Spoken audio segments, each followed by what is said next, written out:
આમાં ઘણા યુવાનો એવા પણ હશે કે જેણે કદાચ એ ગુરુ માને સાંભળ્યા નહીં હોય, ઘણા એ જોયા નહીં હોય,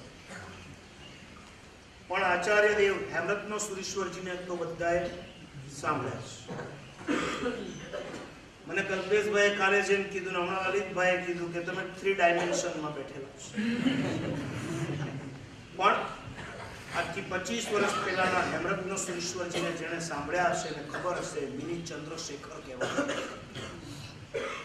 બિલકુલ ચંદ્રશેખર મહારાજની સ્ટાઇલમાં તેઓ પ્રવચન આપતા. હમણાં કલ્પેશભાઈ બોલ્યા કે ચંદ્રશેખર મહારાજ આપણી માસી થાય, ગલત છે. ચંદ્રશેખર મહારાજ તમારી માસી ન થાય, તમારી દાદી થાય.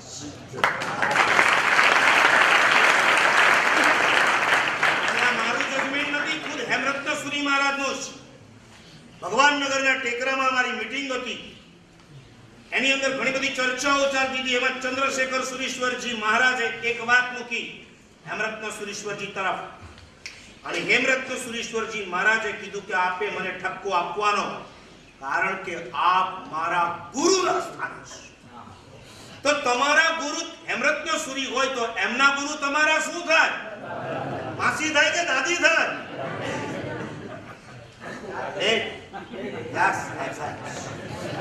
આ દાદીના સ્થાને હતા, કારણ કે તેઓ હેમરત્ન સુરી ઉપર પણ દાદાગીરી કરી શકતા. ऐसा नहीं चलेगा, ये सुधारना पड़ेगा. અને ખાલી એમના જ નહીં, અમારા બધાના તેઓ ગુરુ તુલ્ય. વિચાર કરો કે ચંદ્રશેખર મહારાજ કહેતા અમારા જેવાઓને કે તમે લોકો તો બિલકુલ બેઠું ભાણું જમી રહ્યા છો, એકદમ તૈયાર ડીશ. અહીંથી જશો એટલે ડીશ તૈયાર જ હશે ને, કે રોટલી બનાવવી પડશે, તમારે પૂરી બનાવવી પડશે? કુછ નહીં. એ કે અમારા જમાનામાં કોઈ એવા સમર્થ ધુરંધર ક્રાઉડ પુલર પ્રવચનકારો નહોતા. જે હતા એ પ્રૌઢો અને પીઢોને પકડનારા હતા, યુવાનોને પકડનાર, યુવા શૈલીને લાવનાર, કોઈ ચીલો ચાતરનાર હોય પ્રવચનકારોની અંદર, તો આ છેલ્લા 50 વર્ષના ઇતિહાસમાં જો સૌથી પહેલું નામ લખાશે તો એ આચાર્ય ચંદ્રશેખર સુરીશ્વર.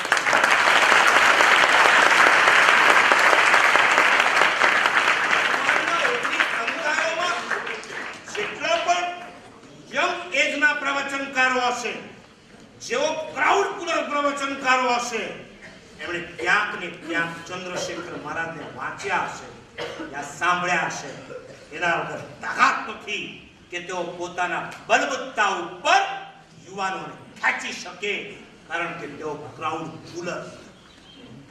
2030 ની વાત કરી, હું 2035 ની વાત કરું. જિંદગીના એમના મહત્વના સુવર્ણના દિવસો ચાલતા. 3 વર્ષમાં એમણે મુંબઈને ગાંડું ખેલું કરી નાખ્યું. 1977, 78 અને 79 અમે દીક્ષા લીધી, એ જ વર્ષે તેઓએ મુંબઈમાં એન્ટ્રી મારી. અમારા ગુરુદેવ અને ચંદ્રશેખર મહારાજ બે પરમ મિત્ર, બે એકબીજાના કલ્યાણ મિત્ર. અમે છેક બોરીવલી લેવા ગયા. એ દિવસોમાં કેટલાક ઉપાશ્રયોમાં અમને એન્ટ્રી નથી, પણ ગજબનો જાદુ એમની દેશનાનો. અરે એક તિથિના ઉપાશ્રયમાં અમને એન્ટ્રી નથી, ત્યાં એક તિથિમાં તો એન્ટ્રી મળી. સ્થાનકવાસીના સ્થાનકોએ પણ એમના પ્રવચનો માટે પોતાના દરવાજા ખુલ્લા કર્યા. એક દિવસમાં 3 પ્રવચન. નો સન્ડે, જેના જે દિવસ મારી પાસે આ દિવસ છે, સાંભળવું હોય તો આવો, નહીં તો જાઓ. અર્લી મોર્નિંગની સંવેદના હોય, 9 થી 10 નું પ્રવચન હોય. દેનાબેન મલાડિસ્ટમાં અને બપોરે જીતેન્દ્ર રોડમાં 3 વાગે ગલીએ ગલીએ પબ્લિક ઉભરાતી હોય. અને આ જાદુ બોરીવલીથી ચાલુ થયો અને જે વાલકેશ્વરના પ્રેઝન્ટ પેલેસના દરિયા સુધી આ જાદુ વધતો છે. શ્રીપાળનગરના ચોમાસામાં પ્રેઝન્ટ પેલેસના મોટા બેઝમેન્ટમાં બપોરે 2:30 થી 4 રામાયણ અને મહાભારતના પ્રવચનોમાં 2033ની સાલમાં 10,000 ની પબ્લિક દોડતી આવતી અમે જોઈ છે। આજે તમને તો લાવવા માટે आने जाने का किराया दिया जाएगा, खाने का दिया जाएगा। आ महापुरुषे एक पाણીના ગ્લાસની પણ વ્યવસ્થા નથી કરાવી, છતાં એની શિબિરમાં બોરીવલીથી ટ્રેન પકડે, ચર્ચગેટમાં ઉતરે, ત્યાંથી બસ પકડે, વાલકેશ્વર આવે, ત્યાંથી ચાલતો ટેકરો ચડીને કે ઉતરીને છેક પ્રેઝન્ટ પેલેસ પહોંચે। 2:30 વાગેનું પ્રવચન હોય, 1:30 વાગ્યામાં હોલ હાઉસફુલ હોય। એ બોરીવલીથી નીકળેલો કેટલા વાગે ઘરેથી નીકળ્યો હશે? આ જાદુ।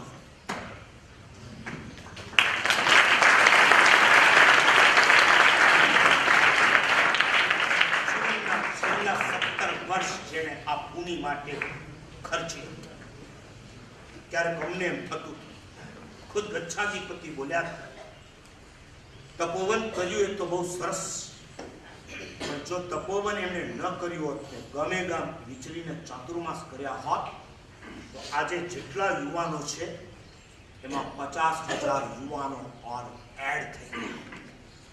આચાર્યદેવ અભય શેખર સુરીશ્વરજી બોલ્યા હતા કે જો એમ આ યુવાનો ઉપર હજી વધારે ભાર મૂક્યો હોત તો એમના શિષ્યો આજે 94 છે, એની જગ્યાએ એમની હાજરીમાં 194 શિષ્યો એમના થઈ ગયા હોત। આ દેશનાની તાકાત કેટલાની ઉપર એમને ઉપકાર કર્યો છે।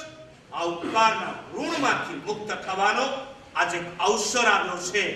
સમય ઓછો છે, ચડાવા બોલાતા જશે, વચ્ચે વચ્ચે સમય લાગશે કંઈક કહેવાનું તો હું વચ્ચે કહેતો રહીશ, પરંતુ આજે સમય ન ગુમાવતા બે મહત્વના ચડાવા, એક ચડાવા આ ચરણ પાદુકા કે જેની પ્રતિષ્ઠા કરવાની છે। કમાલ છે, તેઓ જીવતા ના પાડી ગયા, મારી પાછળ મારી હયાતી એ રીતે વિસરાઈ જવી જોઈએ, આંગળી જળમાંથી નીકળે અને જગ્યા પુરાઈ જવી જોઈએ, એ એમની ભૂમિકા હતી। આપણી ભૂમિકા એ છે કે યુગોના યુગો સુધી એમના નામને આપણે અમર કરવાનું છે। અને કમાલ કોઈ મોટા કચ્છ નાયક માટે પણ મેં નથી સાંભળ્યું કે જેના કાળ ધર્મ પછીના એક જ વર્ષમાં 1 નહીં, 2 નહીં, 3 નહીં, 4 નહીં, 5 નહીં, 6 ગુરુ મંદિર એક જ વર્ષની અંદર પ્રતિષ્ઠિત થતા હોય તો કદાચ આચાર્ય ચંદ્રશેખર સુરીશ્વરજી એ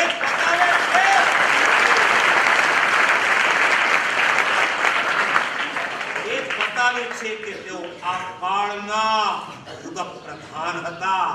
એમના કોઈકને કદાચ વિરોધ કરવો હોય તો હું એમ કહું છું, એના કોઈ ખુલાસા કરવાની જરૂર નથી। તમને નથી ગમતું, તમે નહીં બોલતા, બસ અમને ગમે છે, અમને બોલવાનું। તમે તમારું જાણો, અમે અમારું જાણીએ છીએ। હજી ઉઠે ચોમાસે સુરત ઉમરાની અંદર સંદીપભાઈ વાડોરી વાળાને ત્યાં એક ગુરુ મંદિરની પ્રતિષ્ઠા થઈ, ત્યાંથી જ 10 દિવસમાં ચાવાલા પરિવારને ત્યાં ગુરુ મંદિરની પ્રતિષ્ઠા થઈ, ગુરુ પાદુકાની, અને સાથે સાથે યુગ પ્રધાન આચાર્યની પદવી આચાર્ય ભગવંતે ગચ્છાધિપતિને વિનંતી કરી અને ગચ્છાધિપતિએ એક ઓર વિશેષણ જોડી અને આ ડિક્લેર કર્યું, હવે 17મી જાન્યુઆરીએ આ વિશિષ્ટ કોટીના ગુરુ મંદિરમાં ગુરુ પાદુકા પ્રતિષ્ઠિત થવા જઈ રહ્યા છે। એ પછી આજ ગચ્છાધિપતિના હાથે બારડોલીની અંદર એક ગુરુ મંદિર, આજ ગુરુ ભગવાનની પ્રતિષ્ઠા, અને એના પછી અમદાવાદ વૈશાખ સુદ દશમના દિવસે એક જ ગચ્છાધિપતિના હાથે એક જ ગુરુના 5 ગુરુ મંદિરો, અને છઠ્ઠું એક રાધનપુરની અંદર પણ થઈ રહ્યું છે। તમે જુઓ, 6 માંથી 6 વિકેટ લેવાની અને 5 વિકેટ એક જ બોલર લઈ જાય, શું આ 6 ગુરુ મંદિરમાં 5ની પ્રતિષ્ઠા। અને વિચાર કરો, જો ચંદ્રશેખર મહારાજના ગુરુદેવ પ્રેમ સુરીશ્વરજી હતા, એ ગયા પછી એમણે ભુવનભાનુ સુરીજીને સ્વીકાર્યા, એ ગયા પછી એમણે ગચ્છાધિપતિને ગુરુ તરીકે સ્વીકારી લીધા। એટલું જ નહીં, જિંદગીના છેલ્લા દિવસ સુધી એમની સાથે ગુરુ તુલ્ય વ્યવહાર કર્યો। મેં જોયું છે ગચ્છાધિપતિ પાટ ઉપર બેઠા હોય, એમને બેસવા માટે ખુરશી આપીએ, એ ખુરશી પર નતા બેસતા, ખુરશી હટાવતા, નીચે બેસી જતા. મહારાજ કહે કે નહીં, તમને તકલીફ છે, ઉપર બેસો. માંડ પરાણે એ જિંદગીના છેલ્લા વર્ષોમાં જ્યારે તબિયત લથડી ગઈ હતી, ત્યારે એમને પરાણે ઉપર બેસાડ્યા. આટલો વિનય, ખાલી 2 જ વર્ષનો ડિફરન્સ હતો દીક્ષામાં. આ 2006માં અને આ 2008માં 2 વર્ષના ભાઈમાં ડિફરન્સ હોય ને, તમે તુકારે બોલાવો છો, તમે ઝઘડાઓ કરો છો અને સગા ભાઈની સામે કોર્ટે ચડો છો, ત્યારે સમર્થ પ્રભાવક હોવા છતાં પણ આ ગચ્છનાયકના ચરણોમાં એક શિષ્યની માફક બેસવું, મને તો એમણે જે ગણાવ્યું ને, એક જ ગણાવ્યું કે કઠોર પણ હતા અને કરુણાના સાગર પણ હતા. આવા તો ચિકાર દ્વંદ્વો એમનામાં હતા. એ જ્યારે પાઠ ઉપર બેસે તો સિંહ પણ બની શકતા હતા, અને ગચ્છાધિપતિ પાસે બેસે ત્યારે બકરીની માફક એકદમ શાંત પણ થઈ શકતા હતા. એક આંખે તેઓ કઠોર પણ થઈ શકતા હતા, બીજી આંખે કરુણાના સાગર પણ બનતા હતા. એ આંખમાંથી આંસુ પાડી પણ શકતા હતા અને બીજાની પાસે પડાવી પણ શકતા હતા. એની આંખમાં આંસુ પણ હોય અને એના અંતરમાં આગ પણ હોય. આંસુ અને આગ, કઠોરતા, કરુણા, સિંહ, બકરી જેવા સામ સામેના કોન્ટ્રાસ્ટના દ્વંદ્વો એક જ વ્યક્તિની અંદર જોવા જો મળે તો એ ચંદ્રશેખર સિવાય બીજા કોઈ